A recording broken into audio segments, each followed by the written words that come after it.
Mission 24/7 देख रहे सभी दर्शकों का एक बार फिर से बहुत बहुत स्वागत है। नमस्कार, मैं हूं बलजीत सिंह। समय हो गया हमारे इस खास बुलेटिन का, जिसमें सबसे पहले दिखाएंगे आपको हेडलाइंस और उसके बाद दिन भर की सभी छोटी बड़ी खबरें फटाफट अंदाज में। तो आइए नजर डालते हैं आज की हेडलाइंस पर।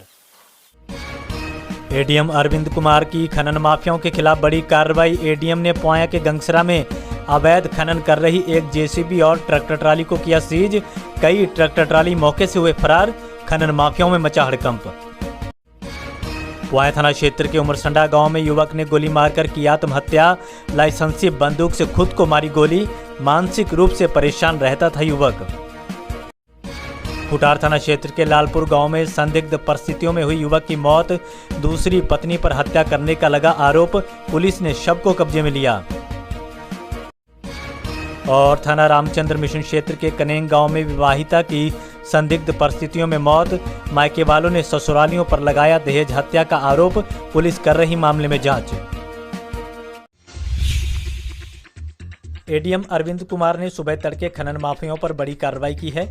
एडीएम ने मौके से एक जेसीबी और ट्रैक्टर को पकड़कर सीज कर दिया। एडीएम वित्त एवं राजस्व अरविंद कुमार को आज सुबह तड़के पोया थाना क्षेत्र के गंगसरा गांव में खनन होने की सूचना मिली थी, जिसके बाद एडीएम ने अकेले अपने गनर के साथ जाकर जेसीबी और ट्रैक्टर को पकड़ लिया। इस दौरान कई ट्रैक्टर ट्राली मौके से भाग निकले। इसके बाद वह खेत में ही बैठ गए और कार्रवाई शुरू कर दी। एडीएम के पहुंचने पर एसडीएम भी मौके पर पहुंच गई। पुलिस को सूचना दी गई, लेकिन करीब 1 घंटे तक मौके पर थाने की पुलिस नहीं पहुंची, जिसके बाद एडीएम अरविंद कुमार ने खुद ही खेत में बैठकर लिखापढ़ी करके कार्रवाई शुरू कर दी और दोनों वाहनों को सीज कर दिया। पोया में मानसिक रूप से परेशान एक युवक ने लाइसेंसी बंदूक से खुद को गोली मारकर आत्महत्या कर ली। घटना के बाद से परिवार में कोहराम मच गया। घटना थाना पोया क्षेत्र के उमरसड़ा गांव की है। बताया जा रहा है कि यहां के रहने वाले पवन कुमार शर्मा शराब पीने का आदी था।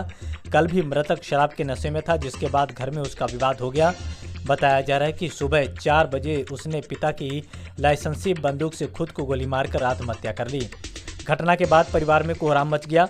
सूचना के बाद मौके पर फॉरेंसिक टीम पहुंची और उसने बंदूक को कब्जे में ले लिया। पुलिस ने शव को कब्जे में लेकर पोस्टमार्टम के लिए भेज दिया है और मामले में कार्रवाई शुरू कर दी है। हिंदू युवा वाहिनी के कार्यकर्ता खिरनीबाग चौराहे पहुंचे। यहां उन्होंने पश्चिम बंगाल में हिंदुओं पर हो रहे अत्याचार को लेकर विरोध प्रदर्शन किया और जमकर नारेबाजी की। इस दौरान पश्चिम बंगाल के मुख्यमंत्री ममता बनर्जी का पुतला दहन किया। इसके बाद हिंदू युवा वाहिनी ने राष्ट्रपति को संबोधित एक ज्ञापन जिला प्रशासन को दिया है। उन्होंने मांग की है कि पश्चिम बंगाल में हिंदू समाज की सुरक्षा के लिए कार्रवाई की जाए और हिंदुओं के पलायन को रोका जाए। इसके अलावा ममता बनर्जी की सरकार तत्काल प्रभाव से बर्खास्त करते हुए राष्ट्रपति शासन लगाए जाने की मांग भी की गई है। थाना सदर बाजार पुलिस ने एक शातिर चोर को गिरफ्तार किया, जिसके पास से एक चोरी की मोटरसाइकिल बरामद हुई है। पुलिस ने अभियुक्त प्रताप सिंह को गिरफ्तार किया है, जिसके पास से चोरी की अपाचे मोटरसाइकिल बरामद हुई। पुलिस ने अभियुक्त के खिलाफ कार्रवाई करते हुए उसे जेल भेज दिया है।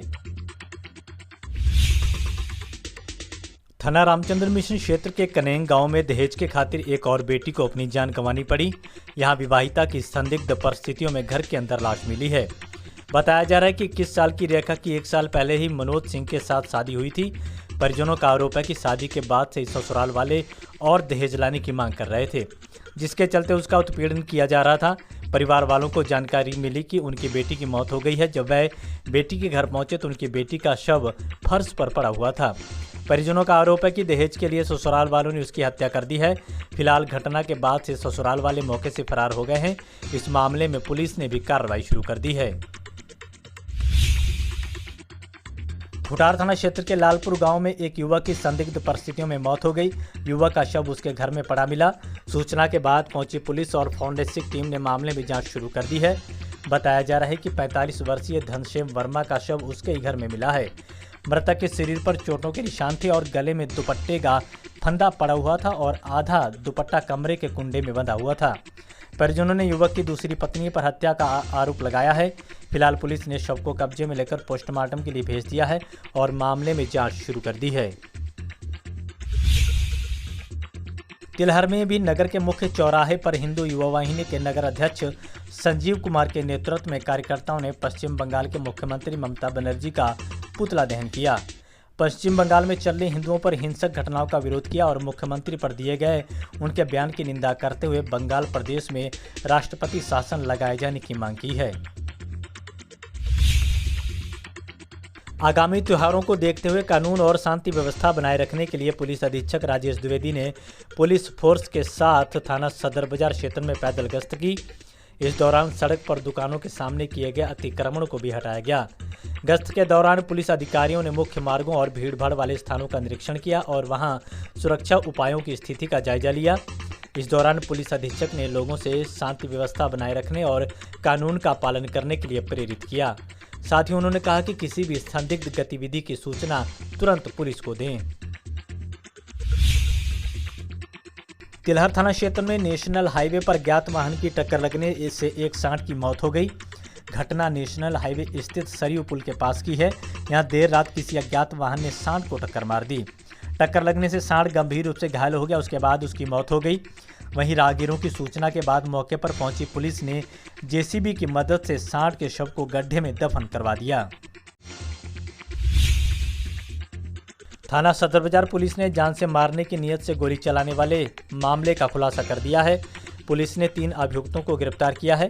पुलिस ने कार्रवाई करते हुए थाना सदर बाजार क्षेत्र के राहुल गुप्ता, अंकित और अमन को गिरफ्तार किया है, जिनके पास से तमंचा और कारतूस बरामद हुए हैं। फिलहाल पुलिस ने तीनों अभियुक्तों को जेल भेज दिया है।